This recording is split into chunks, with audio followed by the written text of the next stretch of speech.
அண்மை செய்தியாக பார்த்து வருகிறோம். தூத்துக்குடியில் மாற்று சமூக பெண்ணை காதலித்த ஐடி ஊழியர் கவின் கொலை செய்யப்பட்ட சம்பவம் தொடர்பாக உறவினர்கள் சாலை மறியல் போராட்டத்தில் ஈடுபட்டு வருகின்றனர். இதுகுறித்தான கூடுதல் விவரங்களை வழங்குவதற்காக எமது செய்தியாளர் மணிகண்டன் இணைப்பில் இணைகிறார். மணிகண்டன், வணக்கம். இதுகுறித்தான கூடுதல் விவரங்கள் என்ன? வணக்கம் பவித்ரா. தூத்துக்குடி மாவட்டம் ஆறுமுகமங்கலம் பகுதியைச் சேர்ந்தவர் சந்திரசேகர். இவரது மகன் கவின் செல்வகணேஷ் 24 வயதான இவர் சென்னையில் உள்ள ஓர் தனியார் கம்பெனியில் மென்பொருள் பொறியாளராக பணியாற்றி வந்தார். இவர் திருநெல்வேலி கேடிசி நகரைச் சேர்ந்த சித்த மருத்துவரும் பள்ளி கால தோழியுமான சுபாஷினி என்ற பெண்ணை காதலித்து வந்ததாக கூறப்படுகிறது. மேலும் கவின் செல்வகணேஷ், அவரின் தாய் உள்ளிட்ட அவரது குடும்ப உறுப்பினர்களுக்கு காதலித்த பெண் பணிபுரியும் கிளினிக்கில் தான் சிகிச்சை மேற்கொள்வாராம். இந்த நிலையில் நேற்று பிற்பகல் கவின் செல்வகணேஷ் அவரின் தாத்தா பாட்டியை அழைத்துக் கொண்டு திருநெல்வேலி வந்து தனது காதலியை பார்த்து பேசியுள்ளார். அப்போது இருவரும் பேசிக் கொண்டிருக்கும் போது அங்கே வந்த சுபாஷினியின் தம்பி சுர்ஜித் கவின் செல்வகணேஷை தனியாக பேச வேண்டும் என அழைத்துள்ளார். இருவரும் தனியாக பேசிக் கொண்டிருக்கும் போது தகராறு ஏற்பட்டுள்ளது.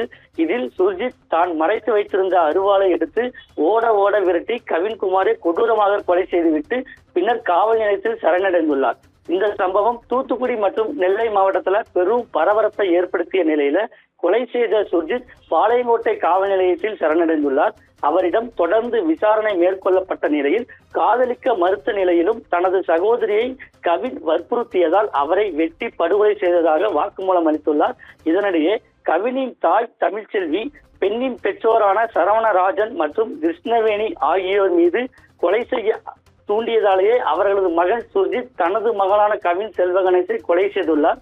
ஆகவே அவர்கள் மீது வழக்கு பதிவு செய்ய வேண்டும் என புகார் அளித்தார். அந்த புகாரின் அடிப்படையில் பாளையங்கோட்டை போலீசார் பெண்ணின் தந்தை சரவணராஜன் மற்றும் தாய் கிருஷ்ணகுமாரி மீது 6 பிரிவுகளின் கீழ் வழக்கு பதிவு செய்துள்ளனர்.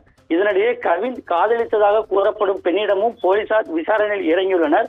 அந்த விசாரணையின் அடிப்படையில் தான் ஜாதி ஆணவ படுகொலையா இல்லை வேறு ஏதேனும் காரணமா என்பது தெரிய வரும்.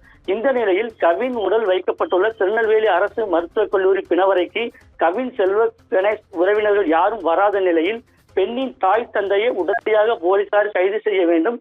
பாதிக்கப்பட்ட குடும்பத்திற்கு உரிய இழப்பீடு வழங்க வேண்டும். பெண்ணின் தாய் தந்தை காவல்துறையில் பணிபுரிவதால் அவர்களை கைது செய்யாமல் போலீசார் இருப்பதாக கூறி உடலை வாங்க மறுத்து அவர்களது சொந்த ஊரான தூத்துக்குடி மாவட்டம் ஆறுமுகமங்கலத்தில் உள்ள அவரது வீட்டின் முன்பு உறவினர்கள் உள்ளிருப்பு போராட்டத்தில் ஈடுபட்டனர். மேலும் போராட்டம் நடத்தி கொண்டிருப்பவர்களை சந்தித்து ஸ்ரீவைகுண்டம் டிஎஸ்பி நரேஷ் பேச்சுவார்த்தையில் ஈடுபட்டார். ஆனால் போராட்டக்காரர்கள் தங்களுடன் தூத்துக்குடி மாவட்ட ஆட்சித்தலைவர் பேச்சுவார்த்தை நடத்த வேண்டும், 1 மணி நேரத்துக்குள் பேச்சுவார்த்தை நடத்தி உரிய தீர்வு காணாவிட்டால் அடுத்த கட்ட போராட்டத்தில் ஈடுபட உள்ளதாக கூறியிருந்தனர். இந்த நிலையில திடீரென கவின்குமார் உறவினர்கள் தூத்துக்குடி திருச்செந்தூர் செல்லும் சாலையில், அதாவது முக்காணி ரவுண்டானா பகுதியில் சாலை மறியல் போராட்டத்தில் ஈடுபட்டனர். இதனால் சுமார் 3 கிலோமீட்டர் தூரத்திற்கு வாகனங்கள் அணிவகுத்து நிற்கின்றன. தொடர்ந்து ஸ்ரீவைகுண்டம் டிஎஸ்பி நரேஷ் போராட்டக்காரர்களுடன் பேச்சுவார்த்தையில் ஈடுபட்டு வருகிறார். மேலும் போலீசார் அங்கு குவிக்கப்பட்டுள்ளதால் பரபரப்பான சூழ்நிலையை நிலவி வருகிறது. பவித்ரா, கூடுதல் விவரங்களுக்கு நன்றி மணிகண்டன்.